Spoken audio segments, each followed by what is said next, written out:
নির্বাচনে বিপুল জয় পেয়ে স্বাভাবিকভাবে এই মুহূর্তে আনন্দে আত্মহারা বিএনপি। 17 বছরের আক্ষেপ না পাওয়ার বঞ্চনা যেন হঠাৎ করে পূর্ণতাতে ভরে উঠেছে।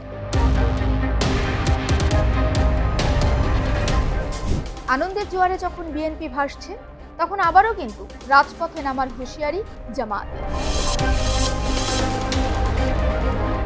জামায়াতের আমিরের হুমকি, নির্বাচনে যে সমস্ত কারচুপি হয়েছে সেগুলো যদি প্রতিকার কিংবা বিচার না হয়, তাহলে ফের তারা রাজপথে নামতে বাধ্য হবে।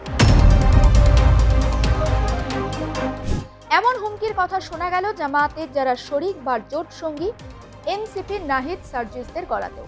সার্জিস তো আবার বলেই দিলেন, যারা বিজয়ী হয়ে নব্য স্বৈরাচার হওয়ার স্বপ্ন দেখছেন তাদের আর সেই সুযোগ দেয়া হবে না। তাহলে কি হবে বাংলাদেশে?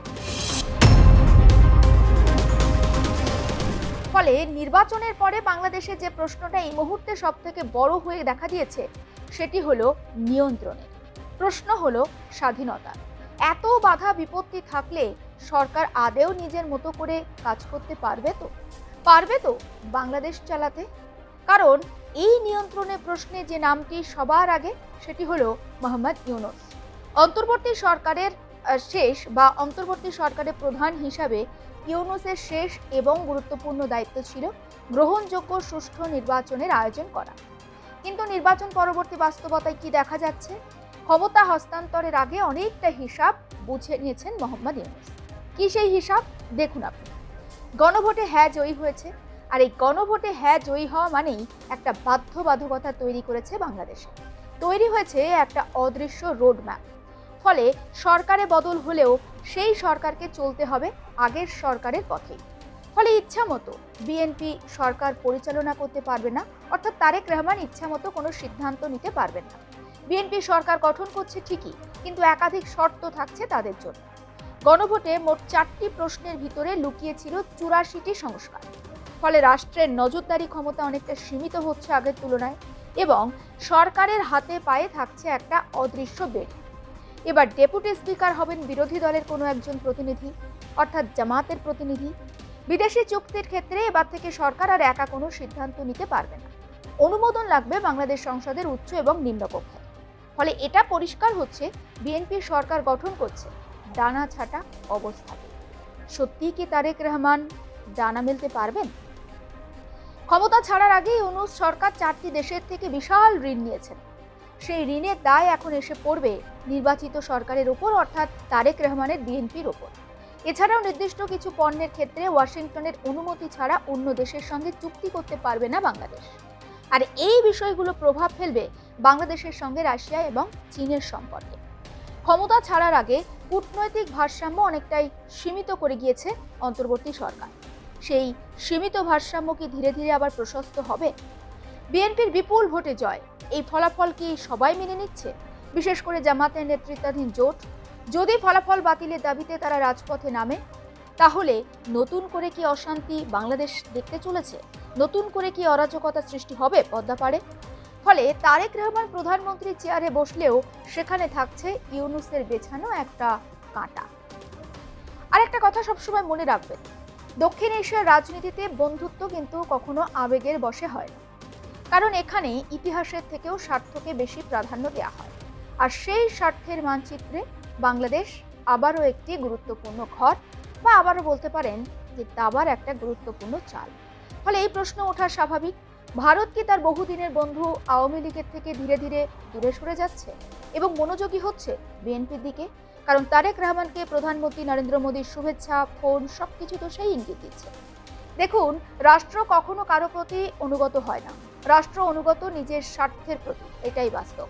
ভারত এবং আওয়ামী লীগের সম্পর্ককে রাজনৈতিক সম্পর্ক না বলে আপনি যদি ঐতিহাসিক সম্পর্ক বলেন, খুব একটা ভুল বলবেন না। 71-এ স্বাধীনতার পর রাষ্ট্র গঠন, সীমান্ত নিরাপত্তা, উত্তর পূর্ব ভারতের বিদ্রোহ দমন, সব কিছুতেই দিল্লির সবচেয়ে নির্ভরযোগ্য অংশীদার ছিল আওয়ামী লীগ।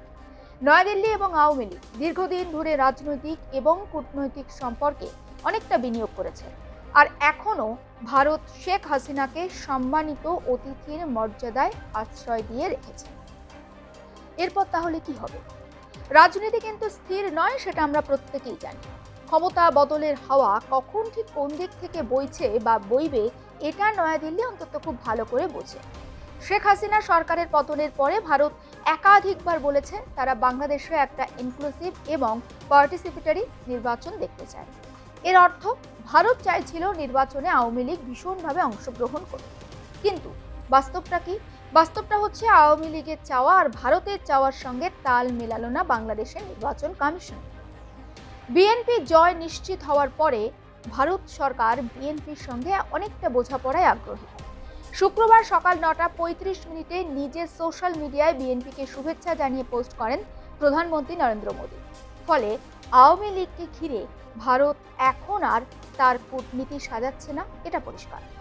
ভারতের কাছে বিএনপি অপরিচিত নয়, বরং একটি ম্যানেজেবল রিয়ালিটি। দিল্লির উদ্বেগের জায়গাগুলি কি বলুন তো?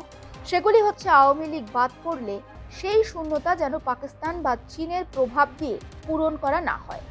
উত্তর পূর্ব ভারতের নিরাপত্তা, বাংলাদেশ যেন ভারতের বিরুদ্ধে জনপ্রিয়, বাংলাদেশের যে ভারতের বিরুদ্ধে একটা ক্ষোভের বিস্ফোরণ হয়েছিল সেটা যেন না হয়। এই পরিস্থিতিতে ভারত চাইছে বিএনপিকে আগে থেকে বুঝে নিতে।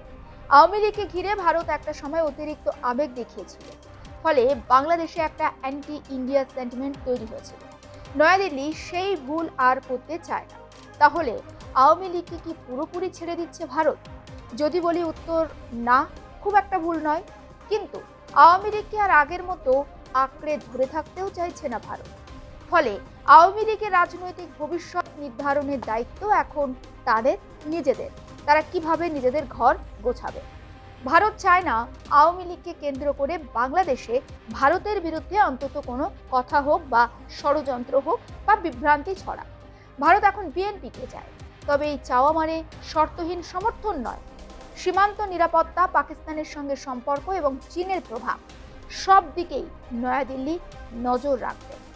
আর অবশ্যই তারেক রহমান যেটা বলেছেন, তিনি বলেছেন যে প্রতিবেশী দেশের সঙ্গে একটা সৌহার্দ্যপূর্ণ সম্পর্ক তিনি গঠন করতে চান এবং অবশ্যই সেই প্রতিবেশী দেশের সঙ্গে সমঝোতা রেখে এগিয়ে যেতে চায় নতুন বাংলাদেশ, তারেক রহমানের বাংলাদেশ। আরও অন্যান্য খবর আপনাদেরকে দেব বাংলাদেশ সম্পর্কিত, নজর রাখবেন আর প্লাস নিউজ ডিজিটালে।